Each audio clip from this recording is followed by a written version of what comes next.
안녕하세요. 명법입니다.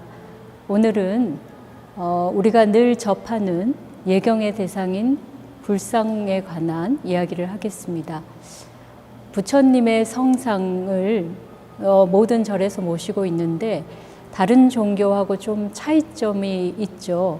가장 두드러진 차이점은 얼굴 표정에서 나타난다고 보여집니다.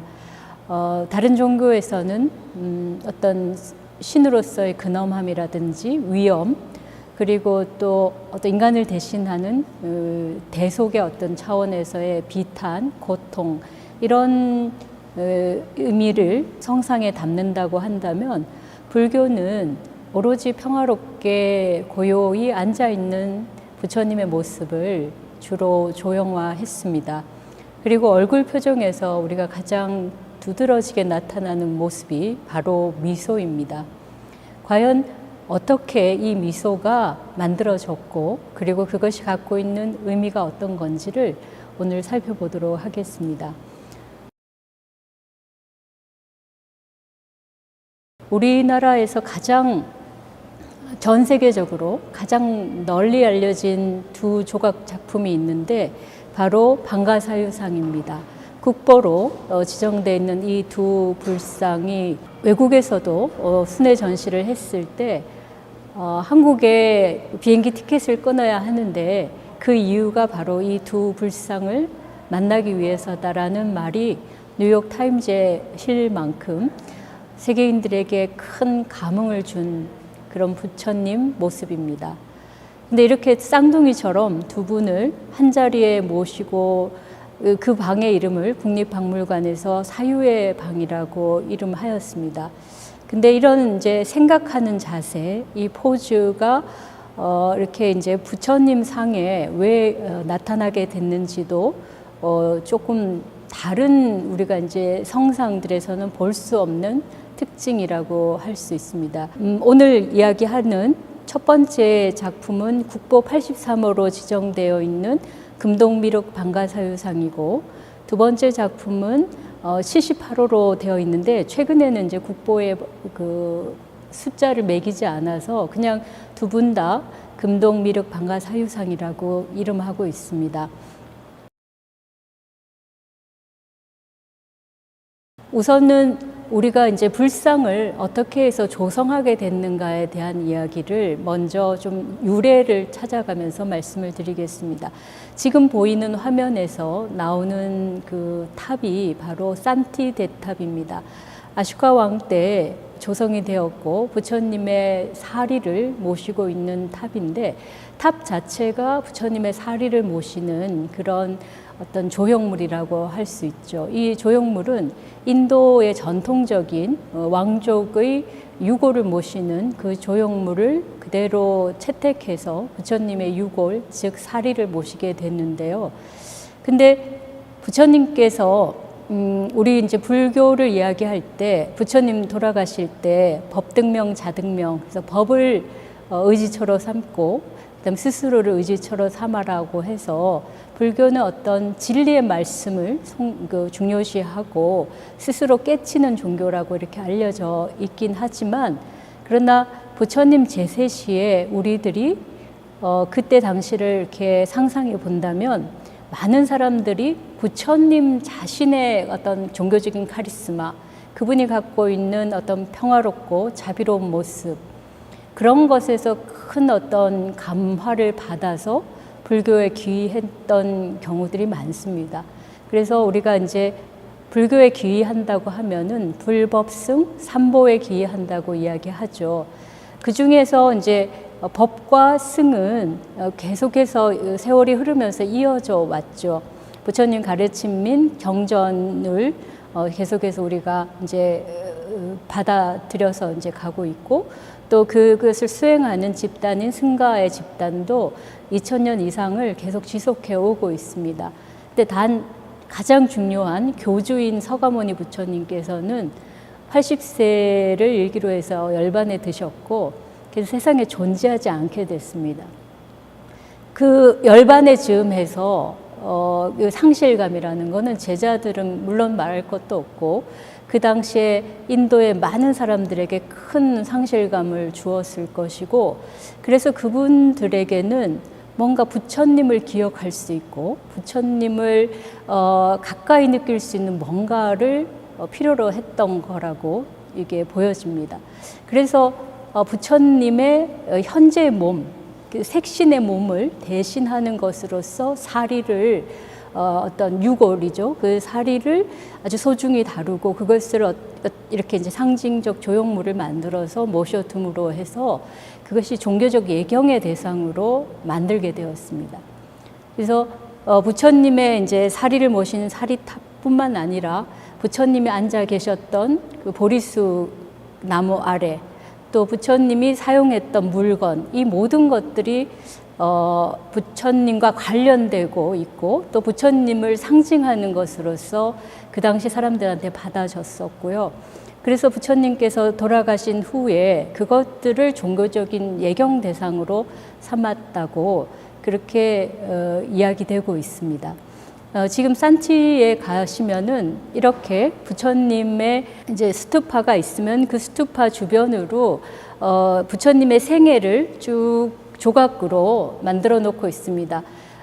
부처님의 전생담과 부처님의 일대기를 조각 작품으로 만들고 있는데, 그래서 이제 이곳을 이렇게 지나가면서 10줄을 쭉 따라가면서 사람들이 그 조각 부조 작품을 보면서 부처님 생애를 기억하고 거기서 어떤 종교적인 감정을 느낄 수 있도록 만들었는데, 그 내용을 보면은 지금 오른쪽에 계신 지금 장면이 부처님께서 성도하기 직전에 마라가 그것을 방해하는 장면이고요.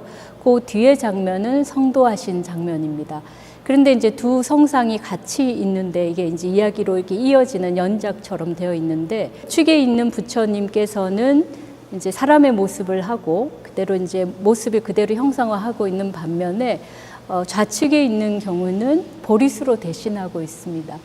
그래서 이제 그동안 많은 불교 미술 사학자들이 부처님이라는 그런 완벽한 존재, 그리고 불교는 어떤 그런 완벽한 존재와 그분이 가리키는 이제 절대적인 진리를 형식으로 어떤 유형의 것으로 표현하기가 어려워서, 그래서 그것을 대신하는 상징물인 뭐 보리수라든지 또는 이제 부처님 만자라든지 또는 발자국 뭐 이런 것들로 표현했다라고 했는데, 최근에 이제 새로운 연구에 따르면은 부처님이 앉아 계셨던 보리수 아래 그 자체가 그 시대의 종교적 예경의 대상이었고, 또 부처님이 사용했던 물건들, 그런 것들이 모두 다 이제 부처님의 몸을 대신하는 그런 것으로서 받아들여졌다고 말하고 있습니다. 그래서 지금 이 산티의 이 조각된 이 부조 작품을 보더라도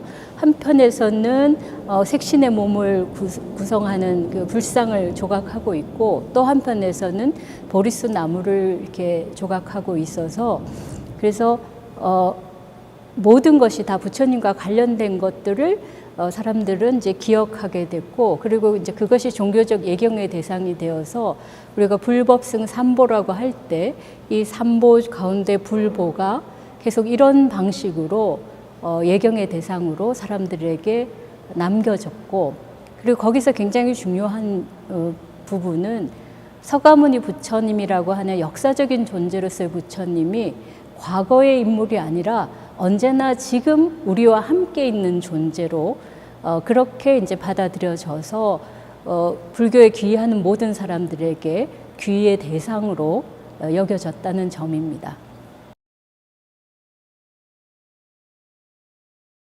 이렇게 부처님을 사리라든지 또는 보리수나 이런 것들로 조형하다가 그리스 로마 전통의 영향을 받아서 간다라 지방에서 조각상을 만들게 됐습니다. 인간의 형태로 만드는 조각상을 만들게 됐고, 또 다른 불상의 기원으로는 미투라 지역에서 민간 신앙에서 만들어졌던 성상을 이어받은 전통 속에서 불상을 만드는 것이 두 불상의 기원으로 이야기하고 있는데, 이런 불상들이 조성되고, 그리고 이제 불상들이 그것이 종교적인 대상, 말하자면 살이나 부처님을 상징하는 보리수 같은 사물과 마찬가지로 부처님을 대신할 수 있는 것으로 받아들여지는 과정들을 거치게 됐습니다. 그럴 때 처음으로 이제 부처님 상을 모시게 되는 위치가 어디냐면은 바로 스투파 안이라든지 또는 주변에 모시게 됩니다. 그래서 불상을 스투파 안이나 주변에 모심으로 해서 스투파가 부처님의 색신을 담고 있는 사리를 모시고 있는 것처럼 불상도 부처님의 색신과 같은 것으로서 동등한 의미로 받아들여졌다가 이따가 세월이 점점 흐르면서 훨씬 더 인간의 모습을 한 좀 더 친근하고 좀 더 감정이입이 잘 되는 불상이 어떤 추상적인 형태의 탑이나 또는 보리수 같은 것에 더 뭐랄까 그것보다 훨씬 더 부처님의 느낌을 더 사람들한테 전달되면서 이제 상황이 역전돼서 불상이 중심이 되고 스투파는 조금 뒤로 물러서는 그런 식으로 이제 예배 대상이 바뀌게 됩니다. 그래서 엘로라 지금 석굴에 나오는 이 장면은 부처님을 모시고 있고 이 동굴 안에 석탑 안에 부처님 모시고 있고 이분을 이렇게 모심으로 해서 불탑 안에 부처님이 있으니까 그것이 이제 종교적 예경의 대상이 되는 것이죠. 그리고 이때 지금 보는 것처럼 중앙에 부처님이 계시고 양옆에 협시부를 모시고 있습니다. 바로 이러한 성격이 이제 대승불교적인 요소라고 할 수 있습니다. 그래서 불상의 탄생은 뭐 완전히 대승불교와 완전히 연결된 건 아니고 부파불교 시대부터 있었던 것이지만 그러나 대승불교에 오면서 좀 더 이런 상을 만드는 데 대한 관심이 더 커졌고 또 불교 수행의 관점에서도 더 크게 활용이 되면서 이런 이제 불상 조성이 이루어지게 되었습니다. 예, 지금은 이제 정면에서 보는 장면이고요. 예, 지금 그래서 앞에서 말씀드린 것처럼 불상의 기원이라고 한다면 간다라 지방의 불상과 미투라 지역의 불상인데 지금 보시는 것처럼 간다라 지방의 불상은 그리스 로마 조각을 그대로 따와서 서양적인 그런 이제 이목구비를 가진 그리고 인체 비례도 이렇게 서양적인 비례를 가진 조각상이라고 한다면 미투라 지역에서 나온 불상은 인도의 민간 신앙과 연결되어 있기 때문에 좀 더 투박하고 그리고 인도인의 인체 비례에 비슷하게 그렇게 조각되어 있습니다. 다시 이제 반가사유상으로 돌아와서 그렇다면 반가사유상의 이 형상에서 우리가 가장 주목할 수 있는 지점은 앉아있는 상이라는 점, 그리고 뭔가 생각을 하게 이렇게 턱을 괴고 있는 자세라는 점입니다. 그래서 보통 우리는 이제 부처님이 결가부자하고 그래도 근엄하게 단정하게 앉아있는 모습을 봤는데 이 두 분은 뭔가 사유하는 모습이어서 그래서 이제 반가사유상이라고 이야기하고 있죠. 근데 다리의 자세는 실제로는 반가부자한 자세는 아니고요. 이건 굉장히 이제 편안하게 앉아 있다고 해서 유의자라고 합니다. 근데 예전에 이 이름을 붙이는 분들이 결가부자가 아니라는 의미에서 반가라는 이름을 붙여온 것 같습니다. 근데 이제 저희가 이제 세계 미술사에서 볼 때 앉아 있는 성상을 조성하는 것이 굉장히 특별한 의미가 있습니다. 보통 우리가 어떤 인물상을 조각할 때는 그 인물상의 권위를 드러내기 위한 경우가 많기 때문에 신이라든지 또는 지도자들, 정치적인 지도자들, 왕이나 또는 뭐 귀족 같은 분들을 조각하게 되는데 그럴 때 그분들은 대부분 입상을 하게 됩니다. 우리들에게 뭔가 위엄 있게 카리스마 있게 보여주려면은 서 있는 자세를 취하게 됩니다. 근데 불상은 거의 대부분의 불상에 앉아 있는 자세를 취하고 있는 까닭은 많은 사람들이 부처님을 생각할 때 그분의 가장 핵심적인 의미가 바로 선정에 드는 것이라는 것이죠. 그러니까 이 불상이 조성되기 시작하고 얼마 지나지 않아서부터 계속해서 이제 앉아 있는 자세가 나온다는 것은 불상의 부처님의 가장 핵심적인 의미가 좌선, 선정에 있다는 것이 모든 불교 조각인들에게 그리고 불자들에게 이해되었다는 것을 의미합니다. 근데 왜 이것을 사유라고 풀었느냐? 바로 이제 불교 수행이 갖고 있는 독특한 지점입니다. 보통 선정에 든다고 하면 아무 생각 없이 앉아 있는 걸로 아시는 분들도 있는데, 불교의 이 참선, 선정을 사유수라고도 합니다. 사유를 통해서 닦는다. 그래서 또 다른 말로 하면 지관이라고도 하죠. 생각을 한편에서는 멈추지만 멈추어진 그런 생각 속에서 마음을 보고 마음의 흐름들을 관찰하는 그 관이라고 하는 비파사나 수행을 같이 합니다. 그래서 불교 수행은 그 관찰이라고 하는 사유적인 요소가 들어가게 됩니다. 그러나 이제 이 사유가 우리들이 하는 평범한 사유하고는 많이 다르기 때문에, 그래서 그 표현을 이렇게 이제 턱을 개고 있는 모습에서만 이제 나오지는 않고 그 모습을 좀 더 구체적으로 표현하는 것이 바로 미소입니다. 사유인데 그 사유가 우리들의 사유하고 다르다는 지점을 보여주는 것이 바로 미소입니다. 근데 역사적으로 이제 서양 조각에서 이렇게 앉아있는 자세가 나오는 거는 르네상스 시대입니다. 지금 보여드리는 이제 장면은 미켈란젤로가 조각한 로렌조 메디치의 조각입니다. 무덤 조각인데요. 굉장히 젊은 모습으로 형상화했고 아주 미남으로 형상화되어 있는데 굉장히 내성적인 인물로 알려져 있습니다. 그래서 미켈란젤로가 이 사람을 조각하면서 뭔가 생각하고 있는 듯한 모습을 보여주었습니다. 또 한 사람이 있는데, 이거는 이제 시스티나 성당에 있는 천정 그림 중에서 에레미야라고 하는 성인의 장면입니다. 이분 역시 턱을 개고 있어서 뭔가 골똘하게 고민하고 있는 모습을 보여줍니다. 이렇게 이제 두 사람을 통해서 뭔가 내면성을 보여주는 것, 그게 이제 생각하는 사람이 갖고 있는 아주 중요한 특징이죠. 근데 서양 그 미술사에서 이렇게 르네상스 시대에 와서야 이런 조각이 나오게 되고 이런 그림이 나오게 되는 거는 굉장히 중요한 의미가 있습니다. 그 전까지는 중세 시대에는 신을 중심으로 하는 그런 세계관을 가지고 있었기 때문에 인간에 대한 사유를 하지 않았었어요. 근데 르네상스가 시작되면서 인본주의라고 하는 인간 중심주의가 시작되면서 신도 또 모든 자연 대상도 인간을 중심으로 해서 생각하게 됐고요. 그리고 인간의 그러면 가장 핵심적이고 본질적인 요소가 무언가라고 했을 때 사람들은 사유라고 생각하는 겁니다. 근데 이 사유가 인간의 본질을 구성한다는 것을 좀 더 철학적으로 정리한 사람은 17세기 데카르트이지요.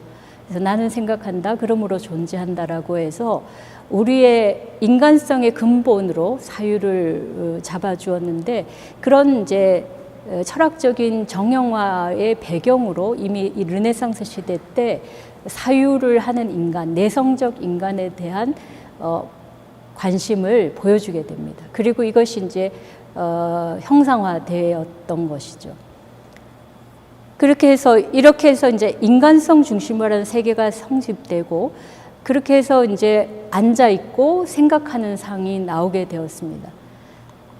근데 저희들이 이제 다시 근대적인 그 인간의 가장 핵심적인 요소인 사유로 들어가서 보면 또 한 조각상인데 바로 여러분들이 잘 아는 로댕의 생각하는 사람입니다.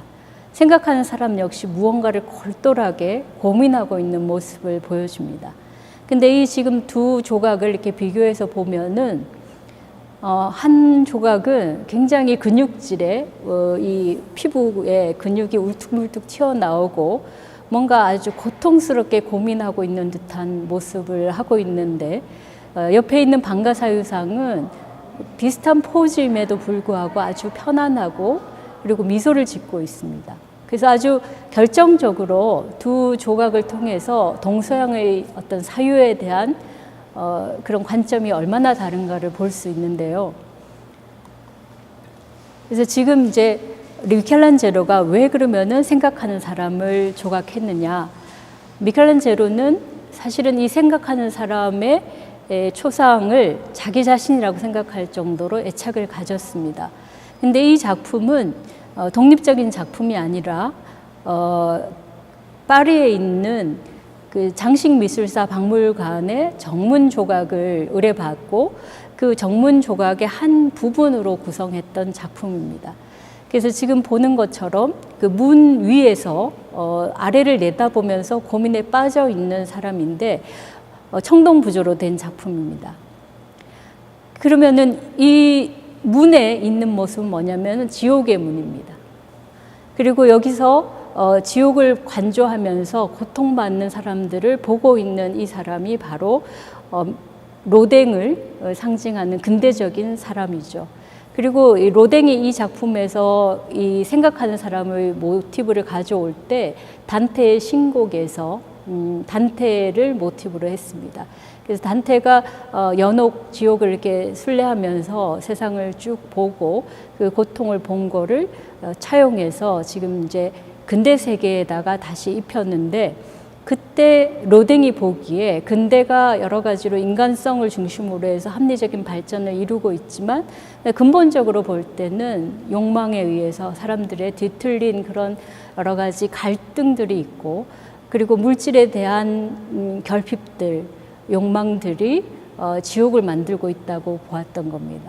그래서 생각하는 사람은 무언가 이렇게 지옥 같은 이 세상을 변화시키려면 어떻게 해야 되는가를 고민하는 그런 근대적인 인간을 표상하고 있습니다. 예. 그래서 이제 여러분들께서 이제 조금 더 자세히 보시면은 이 조각상에 로댕적인 특징들이 많이 나타나는데, 단테에서의 그 신곡에서의 단테는 굉장히 외투를 입고 있고 긴 망토를 입은 외투를 입고 있고 호리호리한 몸매를 하고 있는데, 이 로댕에 생각하는 사람은 굉장히 근육질로 아주 단단한 몸을 가지고 있습니다. 이렇게 이제 조각적인 표현을 하게 된 이유는 그 고민의 강도를 표현하기 위한 것이라고 보여집니다. 그래서 로댕의 몸은 몸 하나하나 근육이 다 고민하고 있는 것이다라고 말할 정도로 이 몸에서 풍겨지는 그 고민의 강도를 표상을 해주고 있습니다.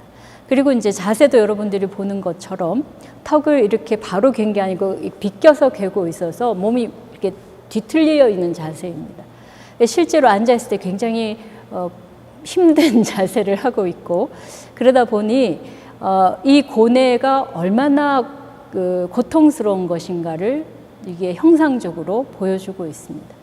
그래서 우리들이 이제 일반적으로 생각을 한다 할 때 그 생각이 자기중심적인 생각들이죠. 나를 중심으로 생각하게 되고, 그래서 그 모든 그 생각들이 어떤 갈등과 투쟁의 양상으로 전개가 되죠. 그래서 여기서 이제 물론 로댕은 근대 세계에 갖고 있는 여러 가지 문제들을 해결하는 그런 영웅적인 인간을 형상화하고 있지만, 이 몸을 통해서 그 사유 자체가 근대적인 사유, 다시 말해서 자기중심적으로 세계를 구성하고 그것을 투쟁을 통해서 형성해가는 그런 근대적인 세계를 보여준다고 할 수 있습니다. 네, 그래서 지금 저희들이 살고 있는 이 세상이 편안하기보다는 갈등이 더 많고 뭔가 욕망의 대상으로 세계를 점점 이렇게 소외시켜가는 이런 모습들을 로댕은 이렇게 조각을 통해서 보여주고 있습니다. 얼굴 표정에서도 보면 굉장히 묵직하고 그리고 내적으로 굉장히 큰 고통을 담고 있는 사람으로 보여지죠. 네. 이제 다시 방가사유상의 얼굴을 보면 여러분들 어떻습니까? 아주 편안하게 미소 짓고 있죠. 그리고 얼굴 표정도 그렇지만 몸매도 보시면은 사실은 굉장히 비인간적인 몸을 하고 있습니다.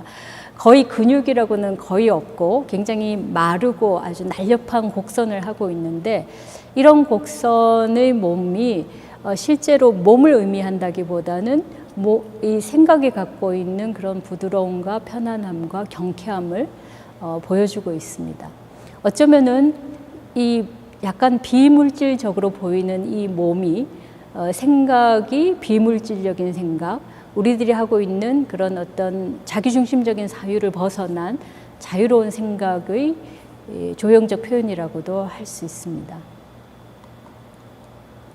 예, 그래서 미소를 보기 전에 먼저 몸을 보시면은 전혀 근육질이 느껴지지 않고 인체 비례에서도 전혀 어떤 완벽성을 기하려는 어떤 의도들이 보이지 않습니다.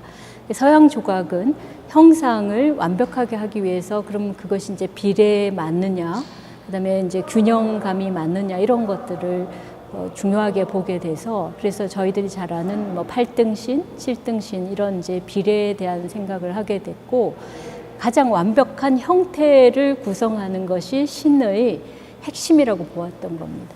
그러나 방가사용상에서는 신체 자체를 어떤 완벽한 형태로 만들려고 하는 의지는 전혀 보이지 않습니다.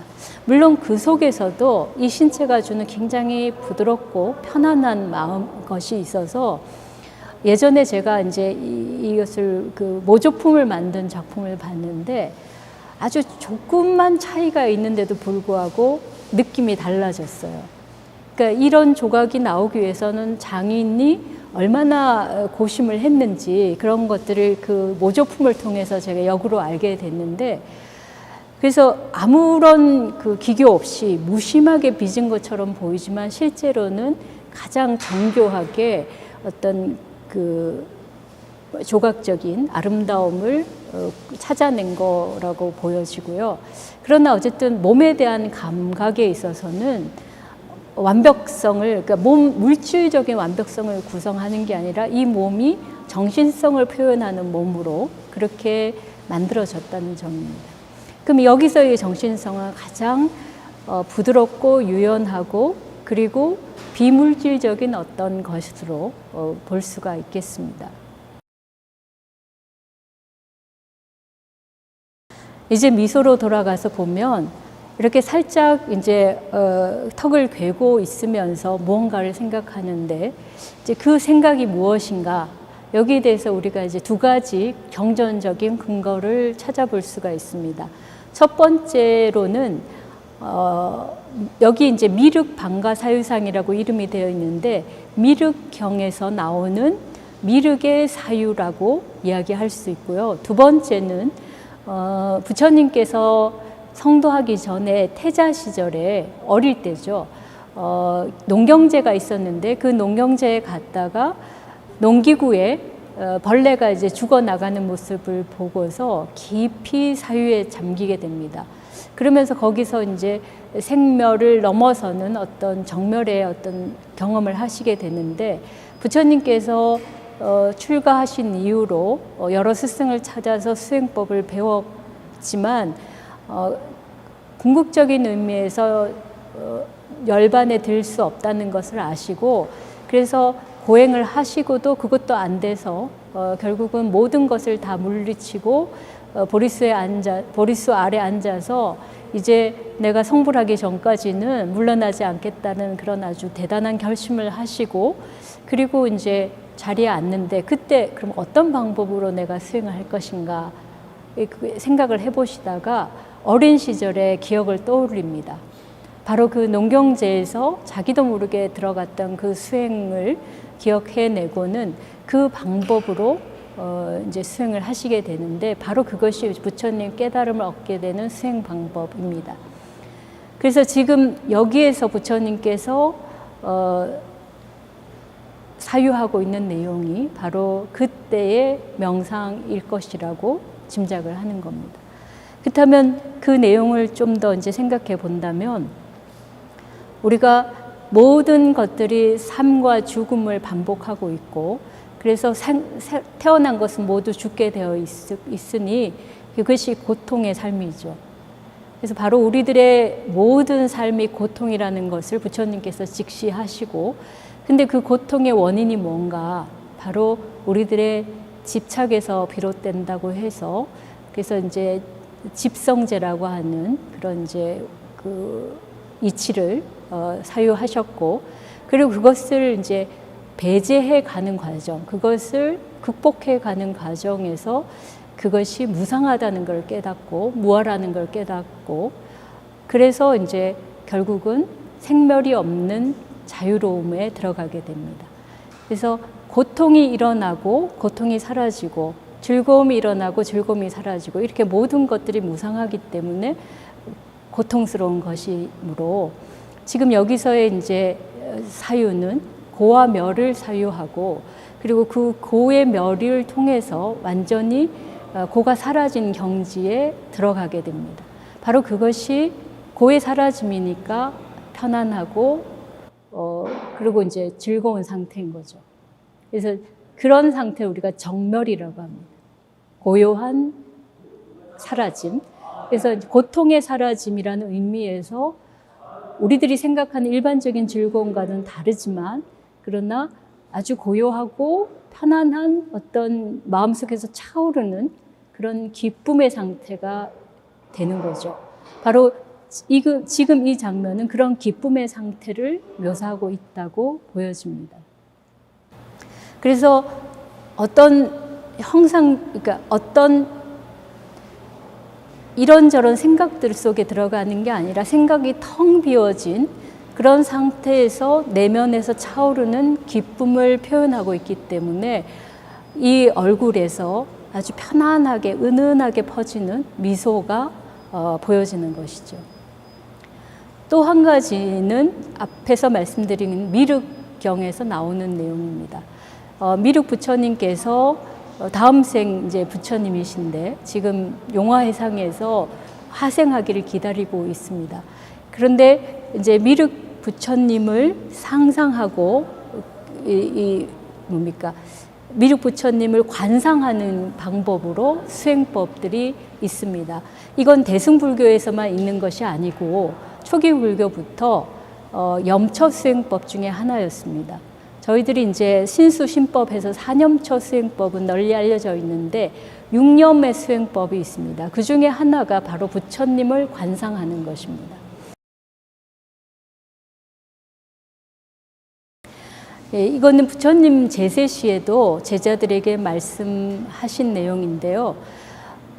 우리들이 뭔가 공포스러운 생각이 들고 고통이 일어날 때 다음과 같이 생각하라고 말씀하셨습니다. 부처님은 아라한이시고 완전히 깨달은 분이고 지혜와 덕행을 갖춘 분이며 바른 길로 잘 가신 분이고 세상을 잘 아시는 분이고 견줄 바 없는 분이시며 사람을 잘 길들이는 분이고 신과 인간의 스승이시며 깨달은 분이고 존귀한 분이다. 이렇게 외우면 두려움과 전율, 공포가 사라질 것이다. 저희들이 뭔가 마음이 불안할 때 부처님을 관상하면 그것 때문에 우리들 마음이 전념돼서 편안해지는 거죠. 안심이 되는 거죠. 어린아이가 힘들고 어려울 때 엄마라고 불러만 봐도 마음이 안심이 되는 거 마찬가지로 우리들이 고통스럽고 두렵고 힘들 때 부처님을 염하는 겁니다. 그래서 이 관상수행법이 예전부터 원래 있었고 대승불교에서는 이 관상수행이 굉장히 중요한 수행법으로 그렇게 이제 확립이 됩니다. 그래서 구마라즙이 번역한 사유락요법이라고 하는 글에는 이렇게 이야기하고 있습니다. 염불, 부처님을 염하는 것은 이 세상에 부처님이 붓다가 존재하지 않을 때 어떻게 부처님을 떠올리면 좋을까? 사람이 자신을 믿는 눈보다 뛰어난 것은 없다. 적당한 상을 관찰하여 이것을 실제의 붓다와 같다고 보아야 한다. 그래서 이 내용을 보면은 어떤 상을 떠올려서 그것을 이제 부처님이라고 생각하고 그래서 이제 머리 끝에서부터 발끝까지 이렇게 쭉 내려가면서 관상을 하고 또 반대로 또 육계까지 올라오면서 관상을 하면서 계속 마음속에서 상을 떠올리는 겁니다. 이렇게 해서 그 상이 완전히 각인이 되면 그러면은 이제 머릿속에 남아있게 되죠. 혼자서 이제 조용한 장소에 돌아가서 눈을 감고 그 상을 떠올리는 거죠. 그럼 이렇게 떠올리면은 그 상만 온전하게 이제 떠올리게 되는데, 그렇게 상을 계속해서 관상하다 보면 실제로 내 눈앞에 부처님이 계신 것처럼 존재감을 느끼게 되는 겁니다. 바로 이것이 관불수행법입니다. 근데 미륵경에서 말하는 관불수행도 바로 이런 내용이고요. 그 다음에 정토경의 또 하나의 정토경인 관무량수경에서도 무량수 부처님, 아미타 부처님을 그렇게 관상하라고 나와 있습니다. 바로 이게 굉장히 중요한 수행 방법인데, 부처님을 관하는 그 수행법을 하면서 계속 부처님의 형상 32상 80종호를 계속 관하는 것이죠. 그럴 때 우리는 어떤 부처님을 관해야 될까?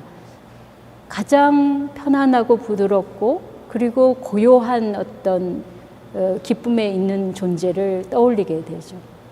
그래서 조각을 했던 분들도 바로 그런 부처님들을 조성했던 걸로 보이고, 그리고 이게 불상이 예배의 대상으로도 이게 작용을 했지만 한편에서는 수행의 어떤 방편으로도 활용이 되었습니다. 그래서 실제 이렇게 떠올리기가 쉽지 않을 때는 불상을 바라보면서 계속 그 불상을 마음속에 꽉 채워가지고 각인을 시킨 다음에 그것을 이제 눈을 감고 떠올리는 것을 반복적으로 수행해서 오롯이 이제 한 생각만 집중이 되면 그때 마음이 부처의 마음과 같은 마음이 된다는 그런 방법입니다.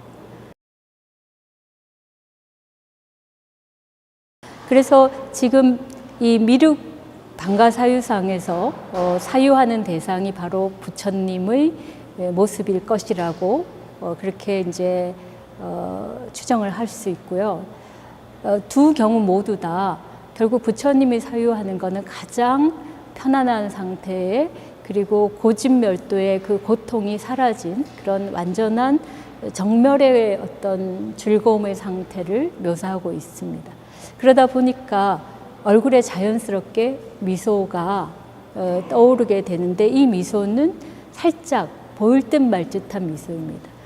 기뻐서 막 넘치는 그런 즐거움도 아니고, 그렇다고 비탄에 잠겨있는 고통도 아니고, 삶과 죽음에 대해서 완전히 관조적인 자세를 취하면서 그것들을 바라보면서 그것이 공함을 알 때 차오르는 내면적인 즐거움이기 때문에 굉장히 고요하고 그리고 아주 미묘한 미소로서 표현하고 있습니다. 근데 이런 미소의 도상적인 어떤 연원을 따져간다면은 사실은 그리스 로마 조각에서 그 연원을 찾을 수가 있습니다. 앞에서도 말씀드린 것처럼 그리스 로마 조각은 신상들을 조각하면서 신을 가장 완벽한 형태로 조각하는데, 지금 보여지는 장면처럼 이 몸이 이제 신체 비례가 잘 맞고 얼굴도 아주 오똑한 그런 형태를 구성하고 있는데, 그런데 이제 이 미소를 띠고 있습니다. 이집트의 조각하고 그리스 조각하고 차이점이 있는데, 이집트의 조각은 여러분들이 피라미드에 있는 조각들을 보면 굉장히 근엄한 모습이 있고 굉장히 딱딱하게 굳어져 있는 모습을 하고 있습니다. 반면에 그리스 조각들을 보면 굉장히 부드럽고 생명력이 넘쳐 보이고 그러는데, 초기의 작품들이 그런 생명력을 묘사하기에 좀 부족했을 때 그 생명감을 줄 수 있도록 했던 것이 바로 미소입니다. 그리고 이거는 이제 다른 의미에서는 이 신들은 별로 이렇게 감정 표현을 하지 않는 존재들인데, 흡족해 할 때가 언제냐? 공물을 받았을 때. 그런 거죠. 그래서 그런 의미에서 이제 미소를 띈다라고 보는 경우도 있는데, 어쨌든 이게 이제 그 초반에 이렇게 이제 아르카익 미소라고 해서 고졸적인 미소, 아주 조금은 이제 덜 익은 듯한 이런 이제 표현법이 있다가 이제 전성기, 고전 시기에 넘어가면은 미소가 사라집니다. 그리고 신체의 자연스러운 흐름 속에서 생명력을 표현할 수 있게 됨에 따라서 미소는 사라지는데, 그런데 아마도 그리스 조각품들이 간다라 지역을 통해서 이렇게 이제 인도로 흘러 들어오면서 이 미소가 같이 유입됐을 확률도 있습니다.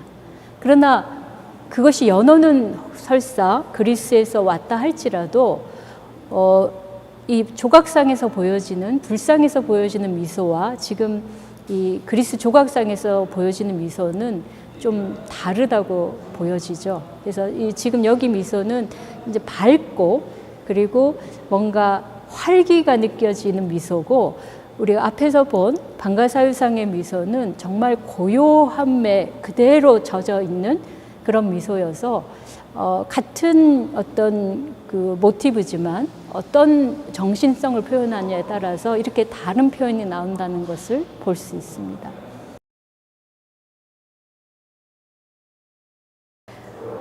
방가사유상은 삼국시대 때 고구려, 신라, 백제 전 지역에서 굉장히 많이 제작이 되었고, 그리고 아시다시피 일본에도 이렇게 전파가 되어서 일본에서도 많은 조각상이 있었습니다. 이제 그 방가사유상이 유행한 것에 대한 여러 가지 또 학설이 있는데, 미륵 부처님이다 보니까 왕족들이 자신들을 미래의 부처라고 형상화하는 그런 의미에서 방가사유상을 많이 만들었다는 그런 의미도 있습니다. 근데 정말 중요한 거는 이렇게 사람들에게 불교가 물론 그 깨달음의 종교로서도 굉장히 큰 의미가 있었지만 실제로 감수성에서 받아들여질 수 있는 모습으로 이렇게 표현된다는 게 굉장히 중요한 것 같습니다. 직관적으로 부처님은 어떤 분이다, 어떤 느낌을 주시는 분이다라는 거를 조각적으로 표현함으로 해서 우리들이 그분께 예경을 할 때 마음속에서 늘 그런 마음을 떠올리게 되고, 그러면서 스스로도 마음의 변화를 얻게 되는 점들이 불교 조각이 갖고 있는 큰 힘이라고 생각이 됩니다. 그래서 우리가 이제 그런 미소를 또 한 곳에서 발견할 수 있는데 바로 서산에 있는 마의 삼존불입니다. 이 조각상은 백제의 미소라고도 많이 알려져 있는데요. 백제에서 제작한 그런 이제 조각품이죠. 그렇다 보니까 백제가 중국의 문물을 받아들이고 그리고 그것을 완전히 자기화했던 그런 과정을 잘 보여주고 있습니다. 앞에 방가사유상이 조금은 이제 이국적인 풍모를 여전히 갖고 있다고 한다면, 지금 보시는 이제 이 마의 삼존불은 완전히 한국인의 얼굴로 바뀌어져 있습니다. 그만큼 불교를 자기화한 것을 조형적으로 보여주고 있죠. 그래서 보시는 것처럼 중간에 있는 부처님께서 계시고 양쪽에 협시불을 모시고 있는데, 이렇게 되어 있는 형태가 보통 삼존불 형식이고 대승불교에서 가장 많이 등장하는 모습입니다. 근데 앞에 이제 부처님이 이제 중앙에 있는 부처님은 이제 서 계시고 왼쪽에 계신 분은 관세음보살님으로 보여지고, 그 다음에 오른쪽에 계신 부처님이 바로 미륵 부처님이고 우리가 앞에서 보았던 방가사유상의 모습을 하고 있습니다. 그래서 초기 대승불교에서 가장 유행했던 보살상이라고 한다면 관세음보살님하고 미륵보살님이시거든요. 그래서 그런 모습을 보여주고 있는데, 우리가 일단은 부처님의 수인에 대해서 한번 보겠습니다. 지금 이 수인은 시무외인이라고 하는 것입니다. 이렇게 손을 들어서 내가 두려움이 없음을 보여주는 그런 수인인데, 우리가 여러분들이 이제 그 횡단보도를 지낼 때 어떻게 합니까? 손을 들어서 멈춰주세요 이러고 가잖아요. 이 손의 동작이 뭔가 신호일 수도 있고 사람들의 마음과 마음을 연결하는 그런 동작일 수도 있는데, 부처님의 수인은 부처님의 마음을 표현하는 하나의 상징적인 동작입니다. 근데 이 조각이 왜 여기에 시무외인으로 하고 있을까 생각을 해보면, 서산이 이제 서해 바다로 가는 통로에 있는 곳이라서 아마도 중국과 교역을 했을 때 백제인들이 중국을 건너가기 위해서 지나가던 길목이었던 것 같습니다. 그러다 보니까 이 상인들이 바닷길을 가기 전에 뭔가 무사하게 여행을 할 수 있도록 기원을 했을 것 같고, 그래서 이곳에 와서 기도하면서 두려움 없는 부처님의 모습을 보면서 용기를 얻지 않았을까, 그런 생각을 해봅니다. 그리고 이제 얼굴을 보시면은 여러분들이 보다시피 아주 포동포동한 한국인의 모습이고 거의 동자의 모습에 가깝습니다. 그래서 이때 백제인들이 생각했던 부처님은 누군가 우리 옆에서 아주 편안하게 친근하게 만날 수 있는 그런 동자들, 어린아이들, 평범한 사람들을 부처님으로 떠올린 거죠. 이미 이제 불교가 생활화되고 자신의 삶에 완전히 들어와서 그래서 한국인의 얼굴로 표상할 수 있을 만큼 어떤 문화적인 자기 해석의 능력을 갖춘 것을 보여주고 있습니다. 당시 삼국에서 백제가 문화적으로 가장 발달해 있었고 그런 자신감들이 이 조각상에도 이렇게 반영이 되어 있다고 보여지고요. 그리고 많은 분들이 말씀을 하시는데 부처님께서 이 해맑게 웃고 있는 이 모습이 단지 입술에만 있는 게 아니라 눈도 웃고 있고 볼도 웃고 있고 그래서 온 몸에서 이 미소가 번져나가는 것을 보여주고 있습니다. 앞에서 우리가 그리스 조각상에서 입만 웃고 있었던 것과는 전혀 다른데 이런 해맑은 미소가 백제인들이 생각했던 부처님의 모습이었던 것이죠. 그리고 이제 양옆에 있는 두 분의 보살상을 본다면 한 분은 보주를 들고 있는 관세음보살님입니다. 그래서 이제 머리에 보관을 쓰고 있고 보관을 쓴 분들은 거의 이제 보살상이라고 보시면 되는데 이 보주를 들고 많은 사람들을 구제하는 그런 이제 관세음보살님이 계신데 이분은 실눈을 뜨고 있어요. 앞에 이제 부처님은 반달눈을 해가지고 아주 이렇게 밝고 귀여운 모습이라면 지금 이분은 실눈을 뜨고 있어서 정말 웃음이 번지는 듯한 느낌을 보여주고 있습니다. 그래서 눈도 웃고 있고 이렇게 입술과 이 뺨에서도 느낌이 웃음이 번져가는 모습을 볼 수 있고 그리고 심지어는 저는 이 손으로 이렇게 두 보주를 잡고 있는 이 손의 포즈마저도 굉장히 마음이 따뜻해지는 모습을 보여준 것 같습니다. 그리고 그 옆에 있는 분이 이제 방가사유상의 모습을 하고 있는데 굉장히 놀라운 거는 지금 자연적으로 난 암석을 활용해서 그 도들새김을 해가면서 했던 것인데 그 자연적인 그 윤곽을 거의 이렇게 활용하면서 하고 있다는 점이에요. 그리고 이분 부처님의 얼굴도 여러분들이 보시면 개구장의 얼굴 같은 그런 그 모습을 하고 있습니다. 그리고 뒤에 이제 보관도 아주 자연스럽게 묘사되어 있는데 어떻게 보면 굉장히 단순해 보이지만 조각적으로 보면은 이 이중주름, 앞에서 봤던 방가사유상의 이중주름이라든지 이런 것들을 아주 완벽하게 구현하고 있습니다. 그래서 표정이나 이런 것에서는 천진난만한 표정이지만 조각적으로는 굉장히 뛰어난 솜씨를 보여주고 있죠.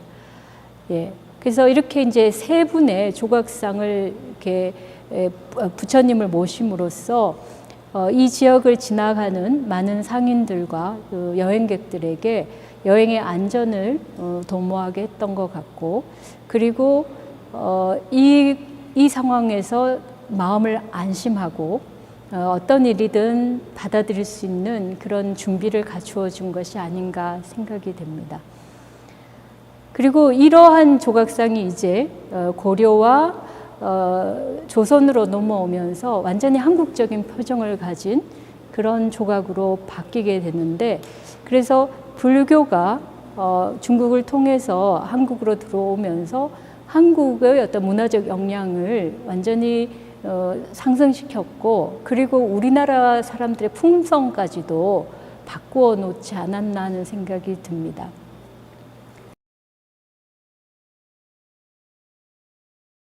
지금 보시는 이제 마의 삼존부를 통해서 우리는 한국인의 문화적 역량까지도 생각해 봤는데 불교가 우리들의 삶을 어떻게 바꾸는가에서 물론 아주 깊은 진리를 체득하고 깨달음을 얻는 것도 중요하지만 이러한 성상들을 통해서 우리 마음을 순화해 가는 과정들도 아주 중요한 것 같습니다. 불교가 생각하는 완벽한 존재, 정멸에 이른 존재, 깨달음의 존재는 이렇게 친근한 얼굴을 하고 우리들 가까이 있는 이웃 같은 존재입니다.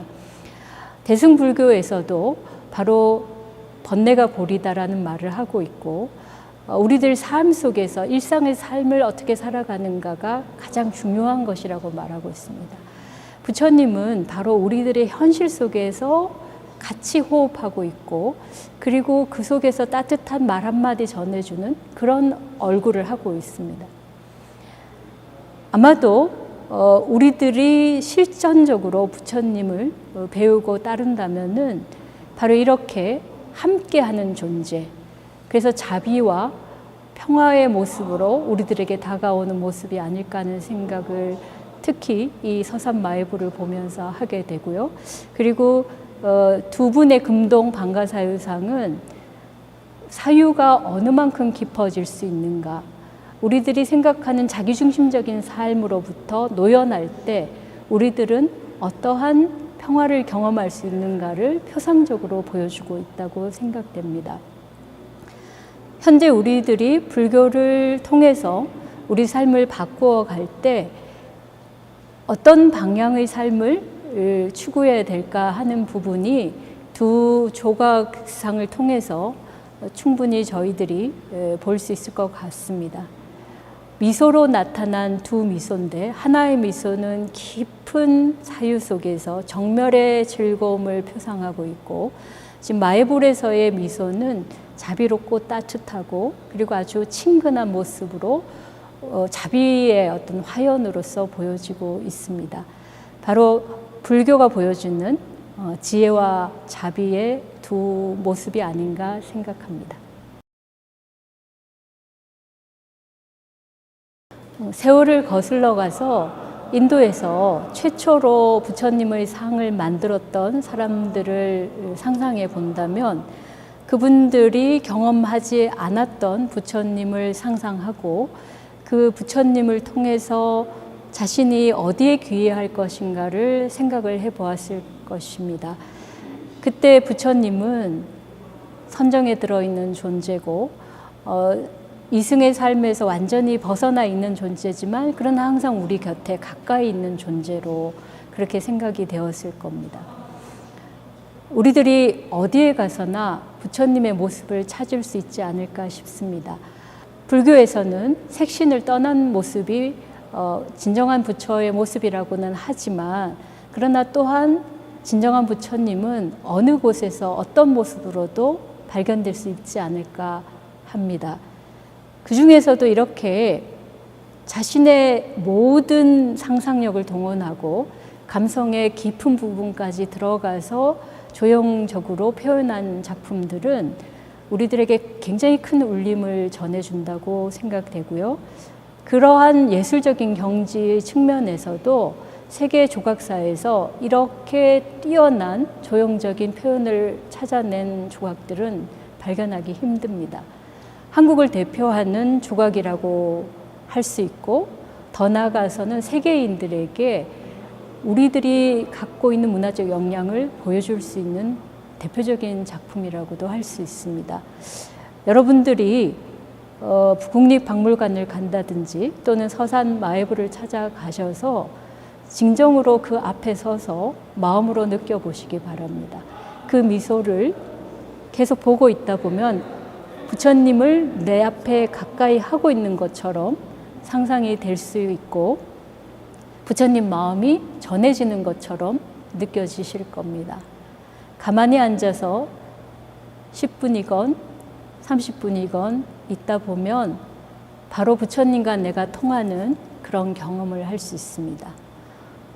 그리고 이런 모습으로 우리 옆에 이웃 속에서도 미소를 간직한 부처님을 만나보시기 바랍니다. 고맙습니다.